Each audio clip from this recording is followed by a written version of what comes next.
Buen día.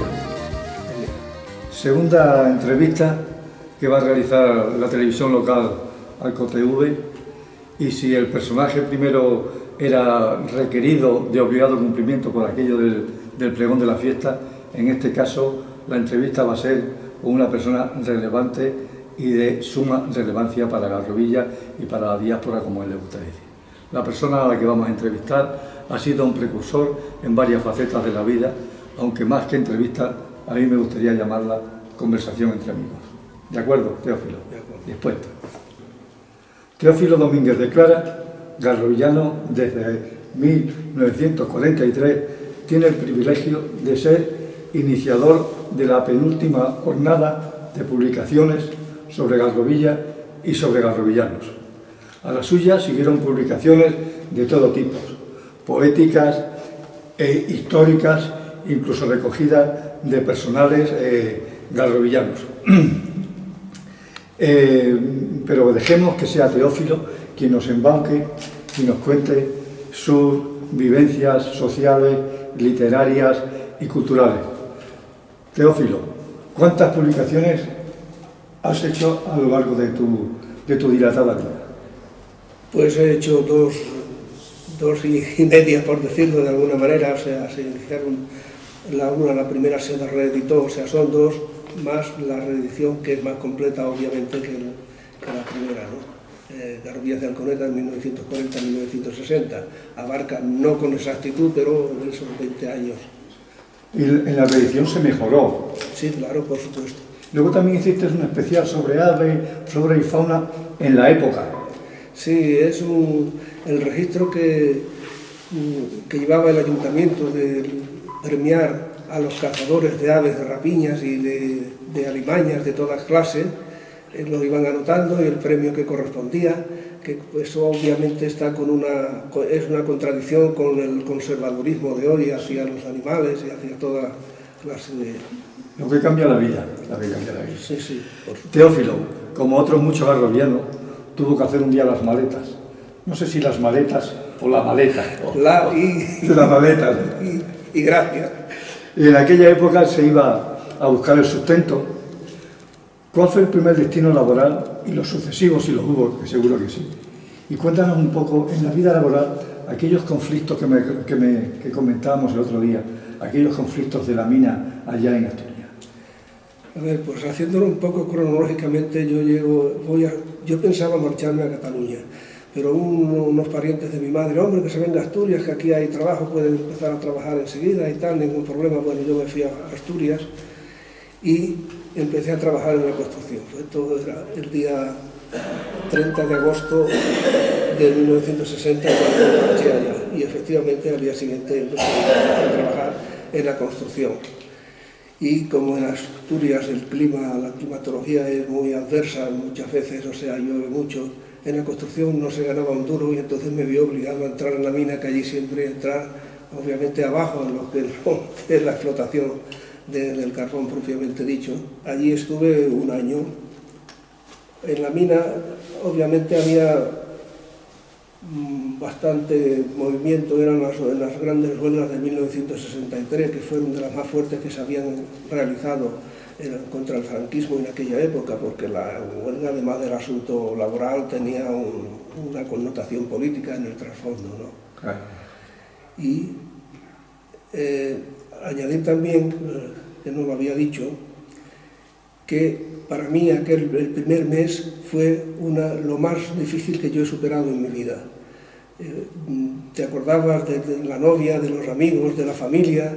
El primer mes se me hizo una eternidad. O sea, hoy no sé si sería capaz de superarlo, pero fue muy, muy duro. Y además tampoco, como la climatología no prestaba, ahí metido entre aquellas montañas en el Valle del Nalón, concretamente en la Felguera.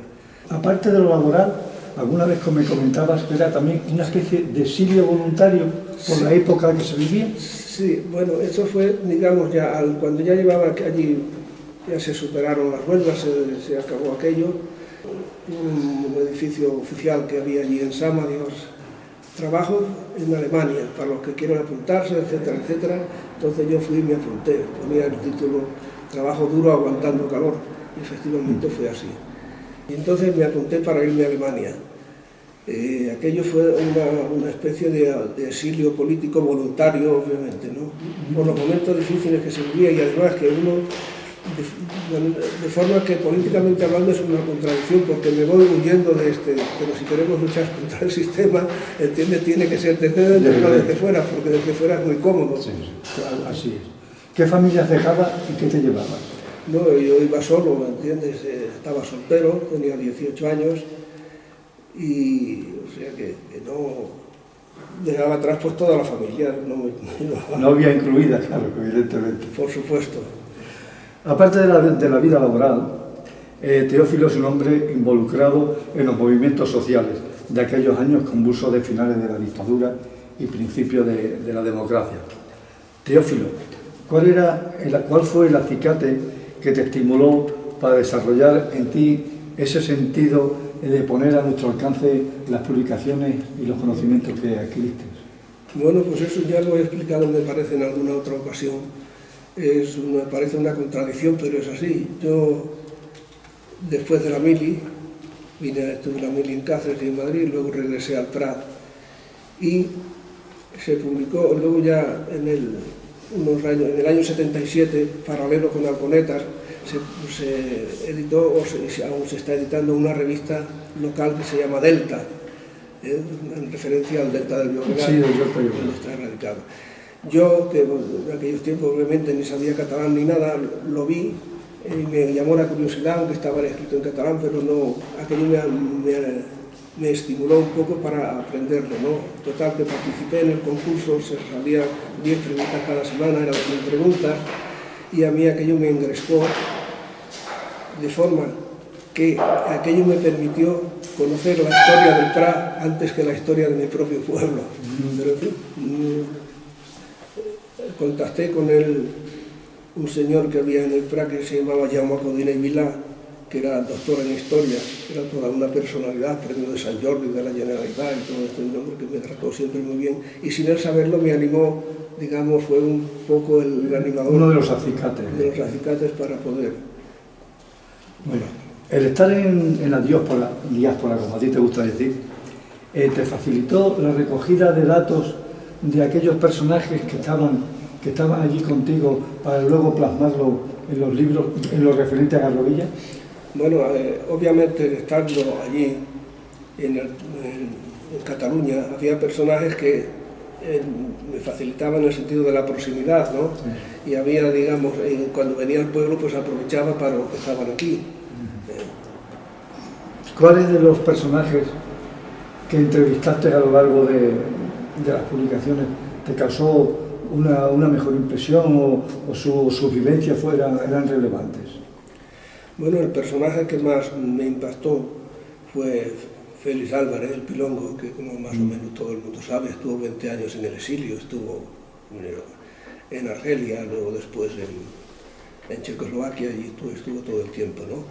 Con este hombre me entrevisté un par de veces en Reus, fui allí a su casa, y Pedro Évole, que fue, digamos, un poco como el dirigente, no un poco, mucho el dirigente local de más prestigio. Durante la época. Y con este tuve la ocasión de entrevistarlo varias veces porque él vivía en Cornellá y yo en el Prat, y además había una cierta relación familiar, por decirlo de alguna manera.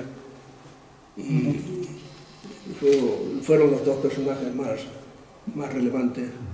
Estaba allí en el Prat, que además fueron localidades que acogió, yo creo que el mayor número de emigrados de la época. Tenemos los datos de los migrantes en su momento y la situación actual en la que se encuentra el Prat con relación a Garrovillas.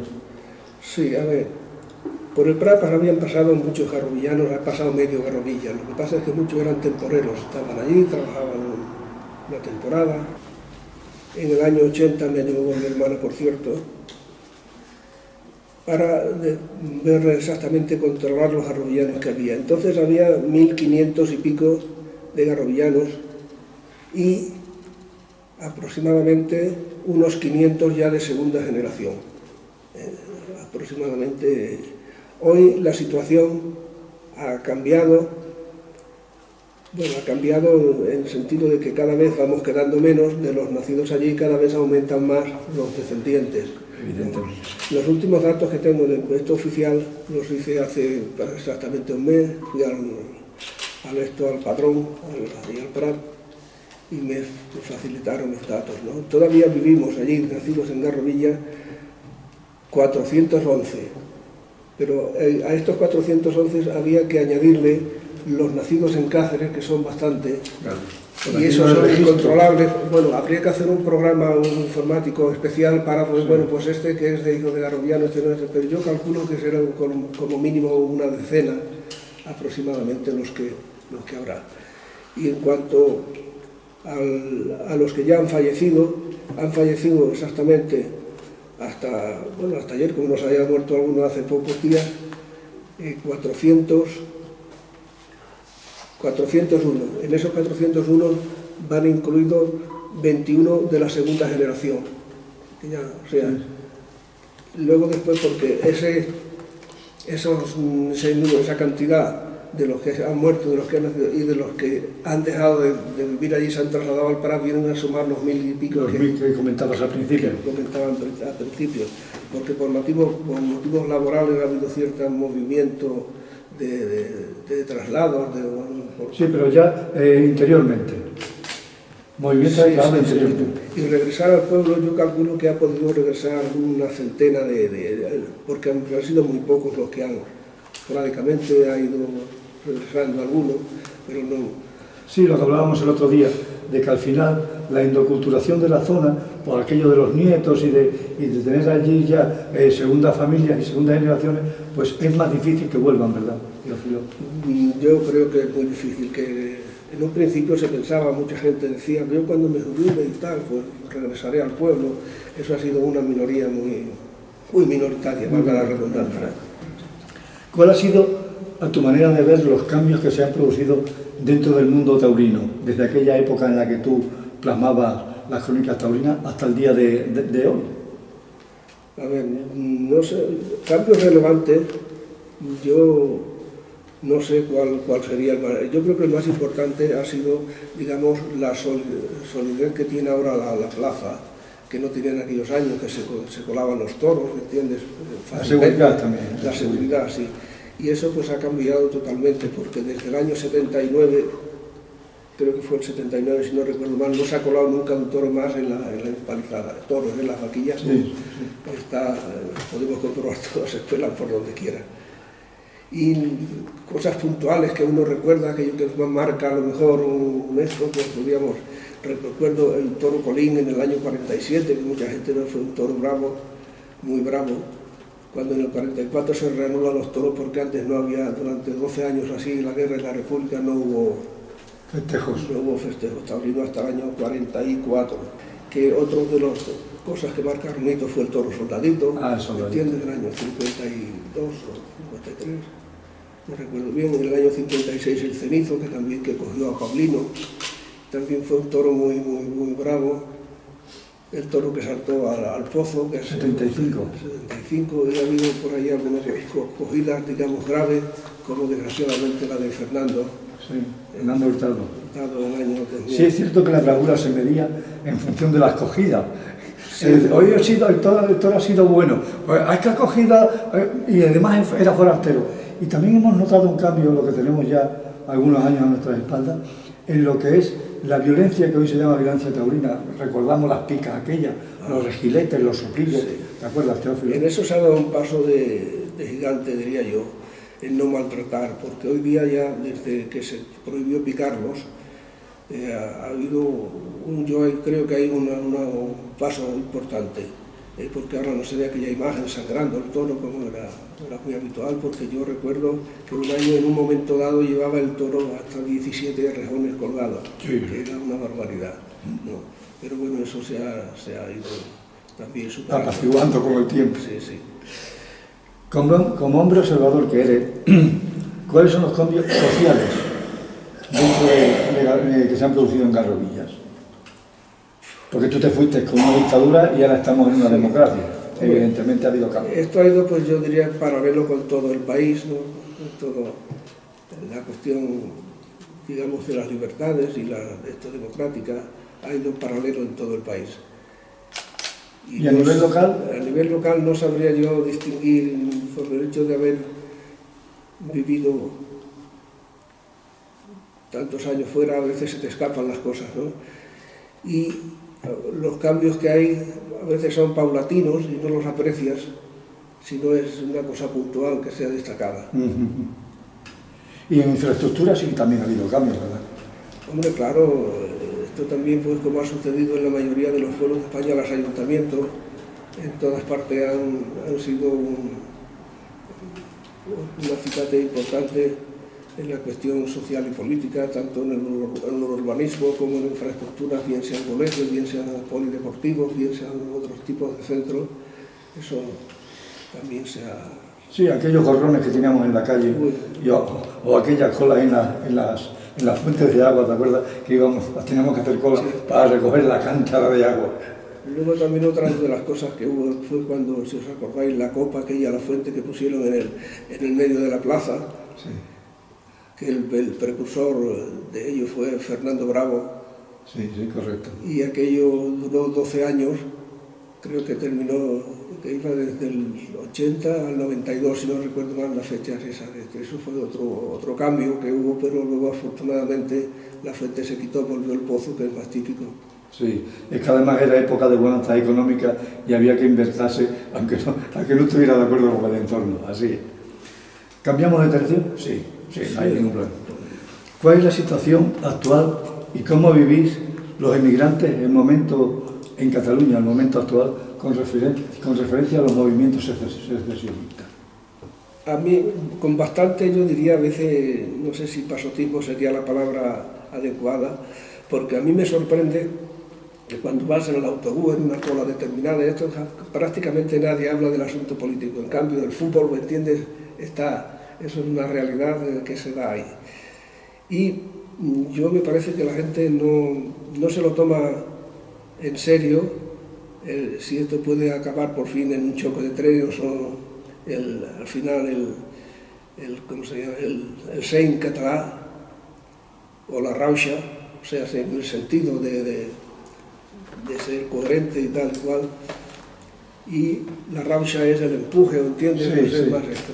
El querer conseguir a costa del movimiento secesionista, más o menos. Ya que estamos en Cataluña y viviendo el día que estamos viviendo, no puede por menos desde el Conectar, y me imagino que de nuestros sentimientos particulares, dar el pésame a aquellas víctimas en Barcelona por el atentado criminal de ayer. Y bueno, seguramente que habrá que solucionarlo también algún día. Sí, por supuesto, estamos obligados moralmente a estar... A sentirnos con quien se siente dañado en estos casos. Solidarios también. Durante unos años se desarrollaban jornadas de convivencia entre el Prat de Llobregat y Garrovilla. En los últimos años no se han llevado a efecto. ¿Sabemos la causa y existe alguna posibilidad de volver a retomarlo? La posibilidad depende de la voluntad política. Los dos ayuntamientos, el Prat y Garrovillas, tienen un protocolo firmado, un protocolo de hermanamiento firmado en 1997, que en realidad debería haberse continuado periódicamente, pero en estas circunstancias parece que la cosa no está muy... Las causas yo creo que serían varias, pero no creo que será difícil hacerlo. Lo que se palpa en el ambiente. Aquellas jornadas de convivencia, alguna vez cuando hemos hablado, ¿tiene algo que ver con ellas la UNESCO y tu papel que desarrollaste en ella? Bueno, sí, efectivamente. El tema de la UNESCO, yo fui socio cofundador de la Asociación UNESCO del Prat, o sea, un club, una asociación UNESCO, la Asociación UNESCO del Prat de Llobregat, y pertenecíamos a la Federación Catalana de Clubs y Asociaciones UNESCO. Aquello fue como la primera vez, los dos ayuntamientos, el Ayuntamiento de Garrovilla no participó cuando fue la primera comisión, hasta ya la primera comisión, el primer intercambio, que fue, digamos, particular, ¿no? particular en el sentido de organizarlo. Sí, que no había nadie oficial detrás del movimiento aquel.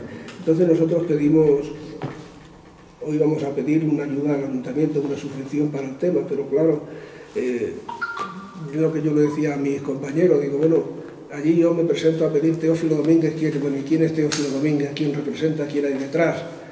Claro.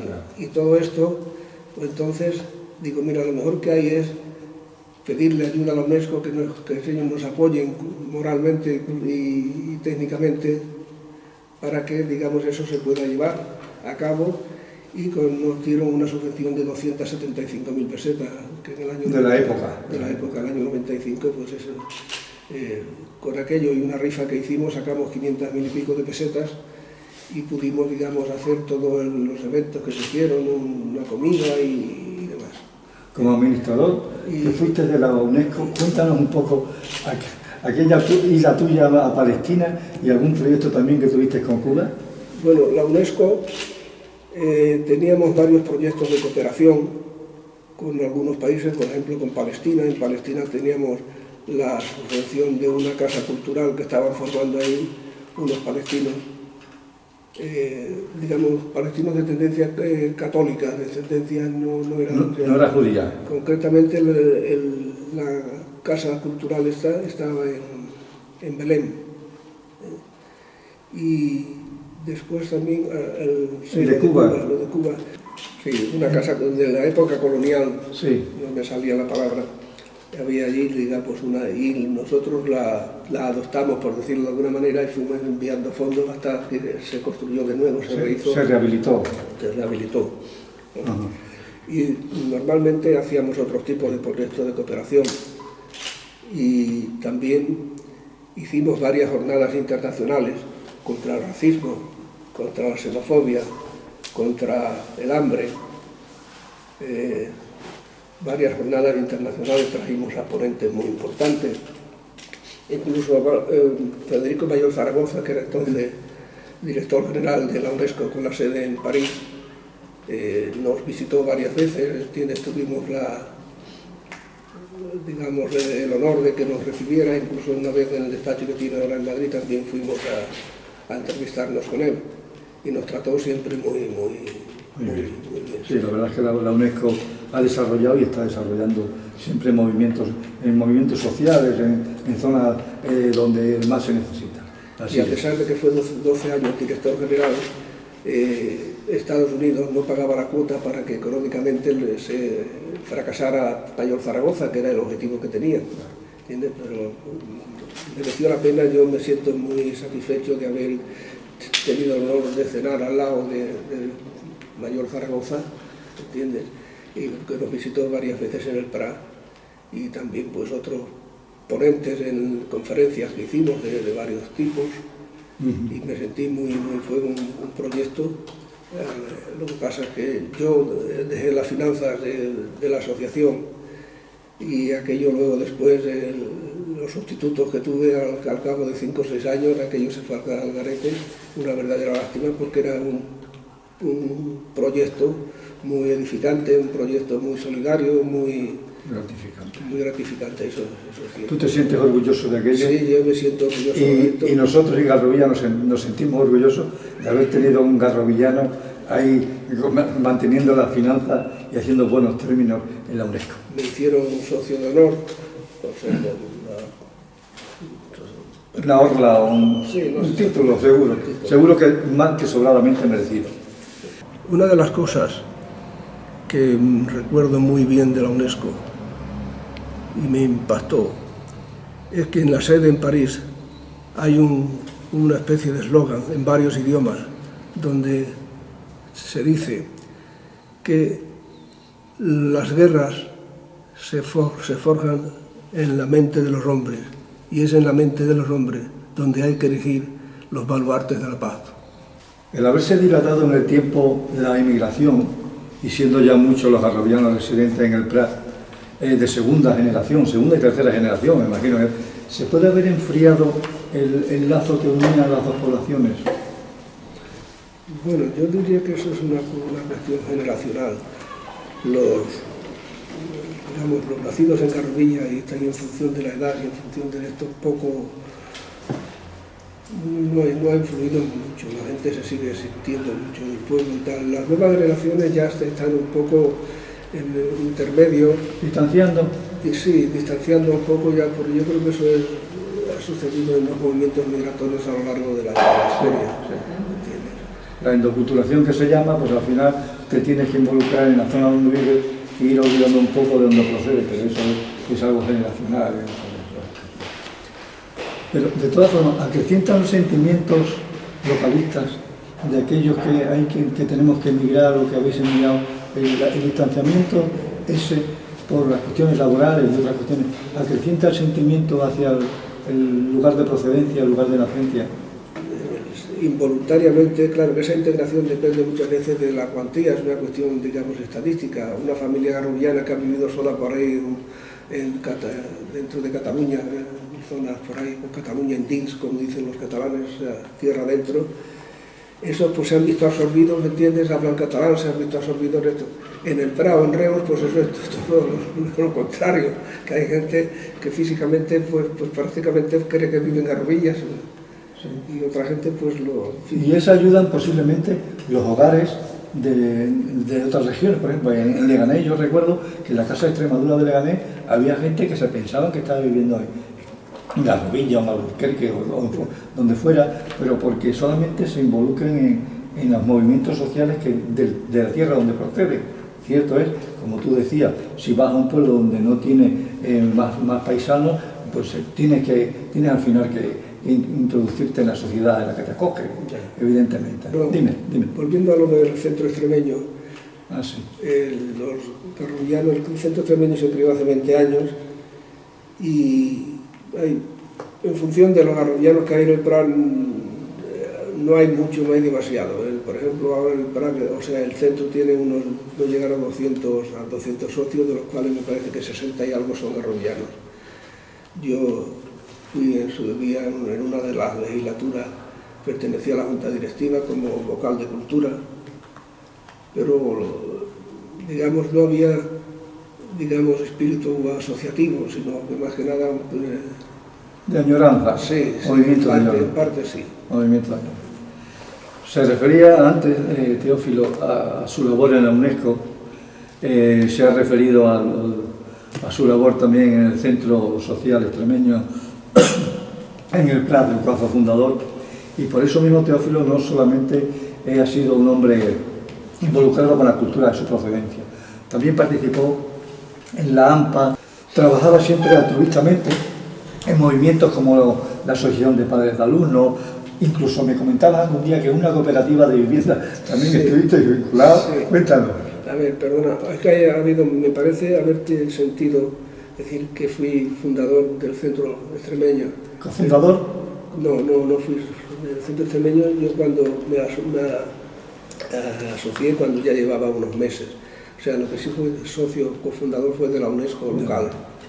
Pero no lo digo esto de cara de que no piense alguno que me quiero, digamos, atribuir cosas que no, y yo no. Lo de la AMPA, te preguntaba por tu vinculación con la AMPA, con una cooperativa de vivienda también que estuviste involucrado. Bueno, lo de la AMPA, cuando los chavales míos estaban en el instituto, pues yo pertenecía a la AMPA, era secretario y pertenecía también al consejo escolar.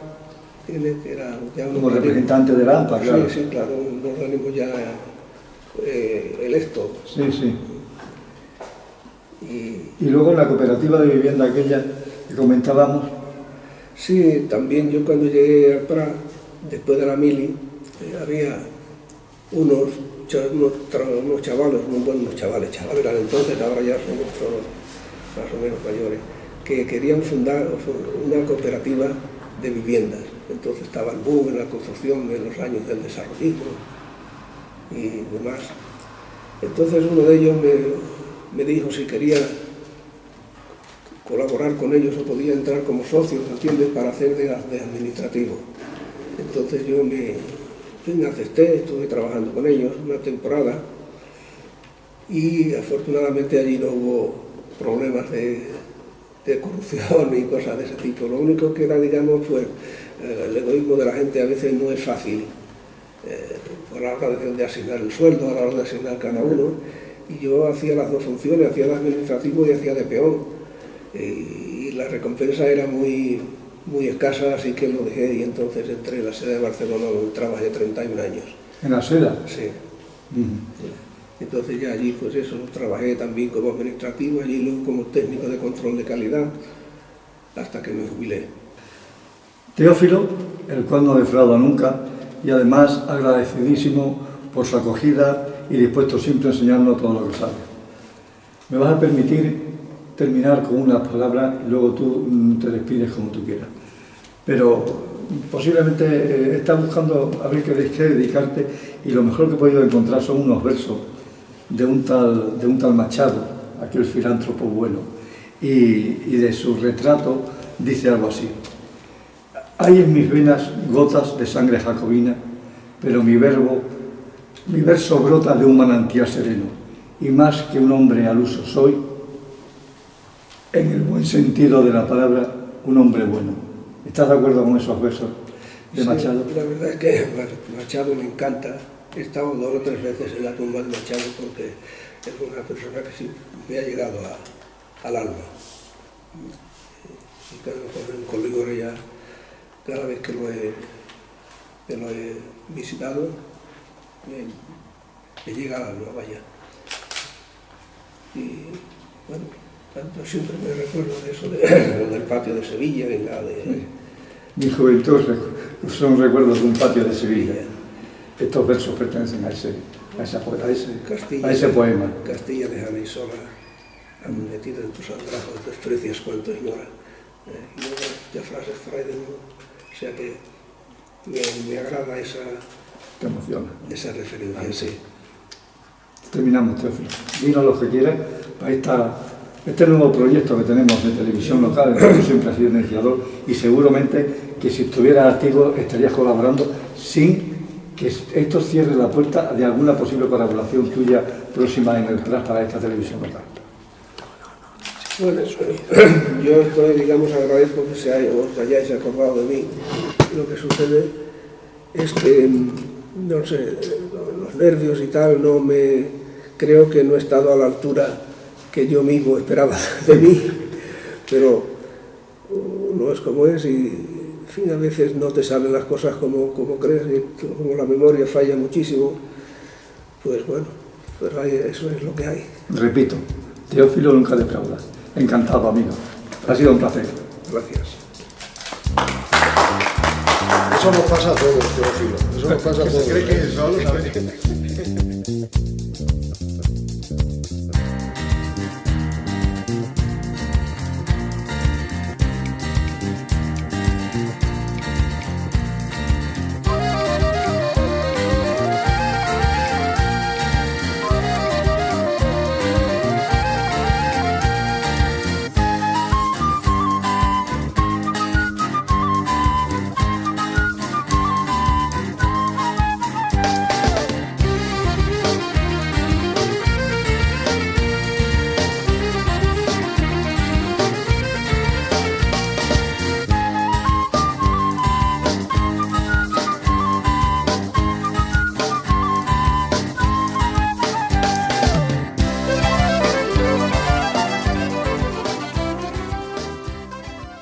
Una de las cosas que recuerdo muy bien de la UNESCO y me impactó es que en la sede en París hay una especie de eslogan en varios idiomas donde se dice que las guerras se forjan en la mente de los hombres y es en la mente de los hombres donde hay que erigir los baluartes de la paz.